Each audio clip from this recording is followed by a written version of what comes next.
Hey guys, how are you? Anthony And Harry. welcome to today's Thirsty Thursday. So we have a new topic today. It's on agility. What is agility? Well, it's the ability to move quickly and easily.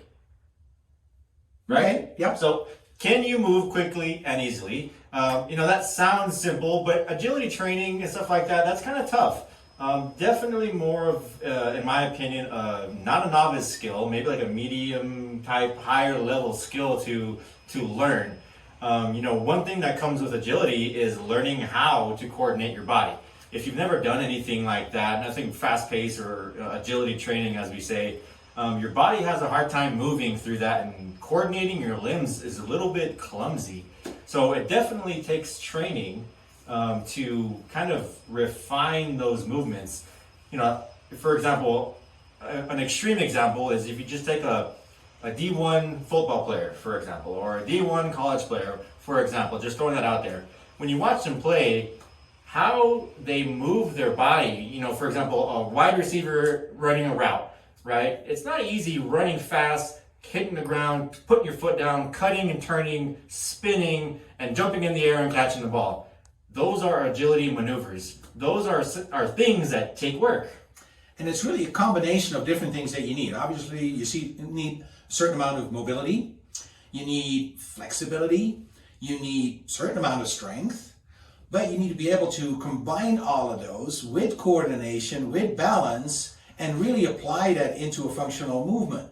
Right? It's great if you have strength. When you look at a top bodybuilder, well, they're definitely strong. They have big muscles, but they're probably not the most agile, people. Their agility isn't very good. So it's really a combination of all those skills in the right amount, the right percentages to get that going. And we absolutely need that for sports. A lot of higher level sports require just an insane amount of, agility. Look at a gymnast. That combination, that probably identifies everything that you need. Probably the athlete with the most agility, I'm going to say, is probably a gymnast. Wouldn't you say? Yeah, I mean, if you just look at a simple routine that a gymnast does, it's ridiculous how they have to maneuver and position themselves to do whatever maneuver they need to do. Simple routines in gymnastics? I haven't seen any of those. Complex routines in gymnastics, rather. It's definitely a skill that's not acquired kind of on your own. It's something that you need to get trained on professionally. It's something that comes with practice and with time and repetition. This is not really going to the gym and lifting some weights. It's a little bit more complex than that. It definitely needs to be trained, tailored, and pretty much focused to an area. I mean, we talked about gymnasts, we talked about basketball, we talked about football. Well, whatever sport it is has their own criteria per se of what you need to do and what that sport entails. So now how does it apply in physical therapy so we start with all the basics, right? If you had an injury or you had pain or you had surgery, we start with the range of motion, the flexibility, the strength, start building that. But at some point we need to translate into that into the activities that you want to do every day. A lot of times that's sport.